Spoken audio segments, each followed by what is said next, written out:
Hello, Howard, and welcome to the final two books in our book bracket matchup. Last week, we had The Remarkable Journey of Coyote Sunrise. She is out, and The 10th Mistake of Hank Hooperman is moving on to the final two. So that gives us The War That Saved My Life by Kimberly Brubaker Bradley and The 10th Mistake of Hank Hooperman by Jennifer Choldenko.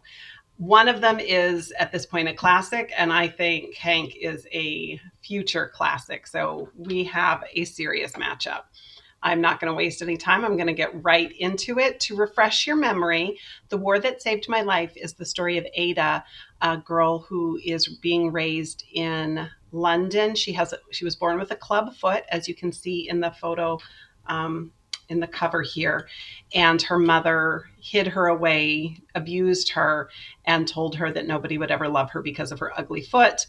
She taught herself to walk and escaped with her brother to the countryside when London was evacuating its children.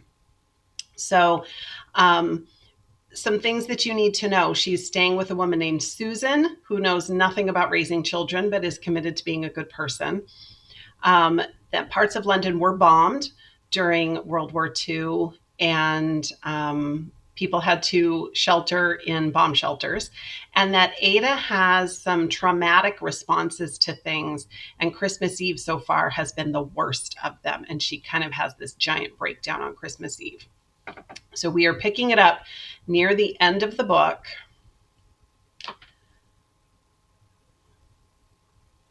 Okay. Let's see. Oh, no, this is not. Hang on a second.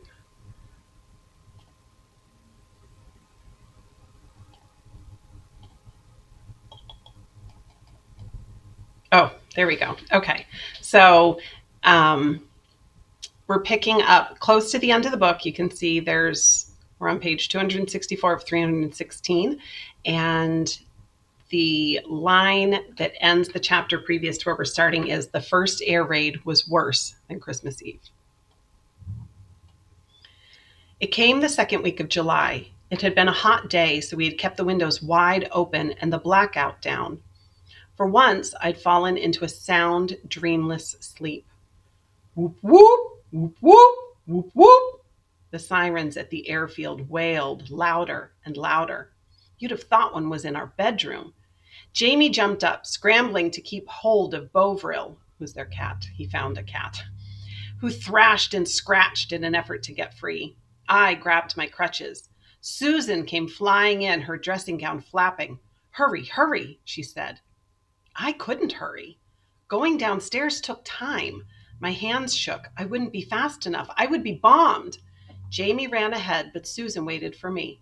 It's all right, she said. Don't panic. Across the living room, out the back door, Jamie ducked into the Anderson shelter and stuffed Bovril into his basket. The cat howled. He sounded like a baby screaming in pain. I stood at the door of the shelter. I'd never yet gone inside. I hated it. It scared me. It was so much like the cabinet under the sink at home, the one with the roaches. I could never see them or stop them. Ada, Susan said behind me, move. I couldn't do it. I couldn't go inside, not into that damp shelter that smelled exactly like the cabinet, not into that darkness, not into that pain. The siren wailed. Jamie shouted, Ada, hurry! A noise like the plane exploding. Bombs. Real bombs. Here in Kent. German bombs everyone feared. Here in the cabinet under the sink. Susan picked me up and carried me down the stairs. The smell enveloped me. I could feel the cramped cabinet, the roaches. I could hear Ma'am laughing while I screamed. I screamed. Another bomb. More screams from Jamie, from me. How would I know? The memory of the cabinet seemed real, seemed to be happening right at that moment. I could see the cabinet, feel myself being shoved inside, terror enveloping my brain. Suddenly, I felt something tight around me. A blanket, a rough wool blanket. Susan wrapped me in it the way she had on Christmas Eve, tight, round and round. Shh, she said, shh.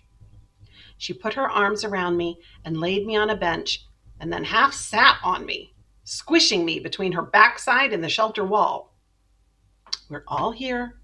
We're all safe, she said. She took Jamie onto her lap. It's okay, Jamie. She's just frightened. It's okay. Jamie whimpered. We're safe, Susan said. It's okay. The pressure of the blanket soothed me. Gradually, I came back to the shelter, to Jamie and Susan. I stopped screaming. My heart didn't pound so. I breathed the smell of the wool blanket wet from my tears instead of the shelter cabinet dampness. From outside, we heard another blast farther away and the ack-ack of the anti-aircraft guns at the airfield. We're okay, Susan said wearily. We're okay. Okay, so that is an excerpt from The War That Saved My Life.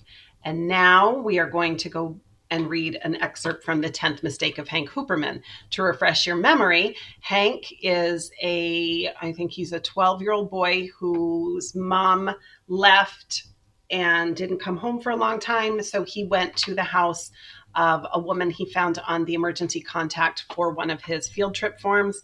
Didn't know this woman, showed up with him and his 3-year-old sister, Boo. And he has been staying with this woman and has enrolled in a new school. So this is an excerpt from, I think this is his second day at school, and he is sitting with some kids that he knows from, I can't remember how he knows them, maybe from one of their classes they invited him. Okay. At lunch, I sit with Carmen and her friends, but this time I have a lunch I packed for myself in a brown bag, 2 of everything so I can share. I hand Anna my second sandwich and she gives me half of hers. Carmen's eyes flick from the sandwich to Anna to me. Somebody likes somebody, Louisa whispers, licking whipped cream off of a plastic spoon. A hot flush shoots up my neck. It's payback for yesterday, I explain. Lola and Louisa make kissy noises. Carmen gives them side eye and they stop. You gonna invite him? Carmen asks Anna. Anna rolls her eyes. I don't have a lot of choice now, do I?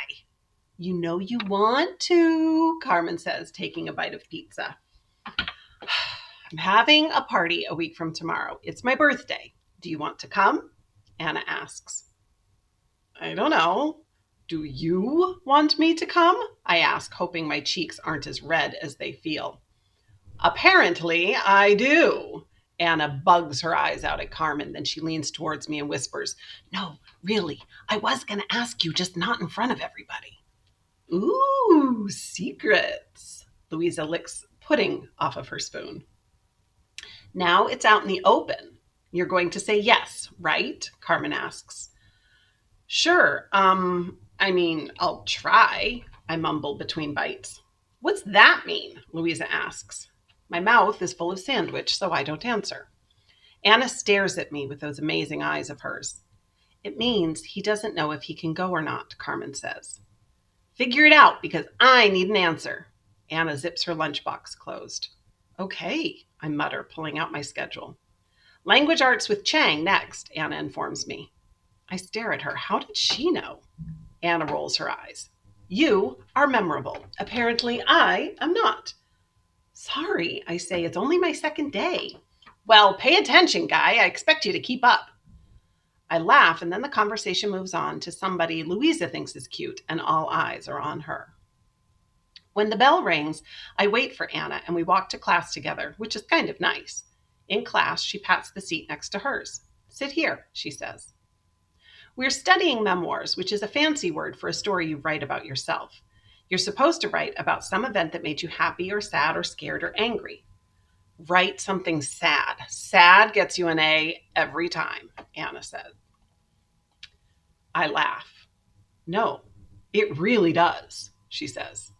Anna starts writing, her perfect penmanship covering half a page before I've even started. I stare at my empty page. Everyone else will write about picnics, trips to their grandparents' house, or the day their dog died. And I'll be writing about how my mom disappeared and now I'm living with a woman who doesn't like me because I look like a teenager. I decide to write about the last good day my mom and I had. We stayed up late watching Star Wars and eating Chex Mix. But after I write one sentence, I stop. It's too hard. I'm afraid I'll cry. No A is worth that. My eraser squeaks so much a kid stares. But Anna doesn't seem to hear. She's on her second page already. I brush the tiny pink eraser flecks off the table and raise my hand. Miss Chang clomps over in her red cowboy boots. Yes, she whispers. Can I make something up? I ask. Miss Chang looks at my empty page, then at the kids busy writing all around me. Okay, she says, but make it good. I write. Once, two kids were all alone in their house. One was almost 12 years old and a boy, and the other was 3 years old and a girl. Suddenly, there was a bang at the door. Open up! Open up! The zombie shouted. The boy took his sister and hid in the shower. But the banging wouldn't stop. The mean zombie, all zombies are mean, but this one was meaner than the rest, broke down the door. The boy screamed, but he didn't know how to fight zombies. The mean zombie said that they were coming for the boy and his sister. The kids ran, but the zombies caught them.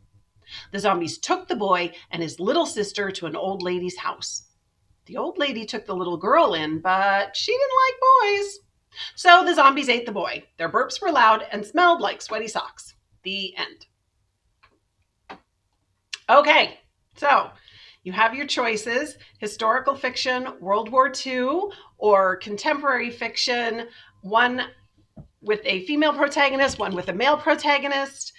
Two excellent books. You really can't go wrong.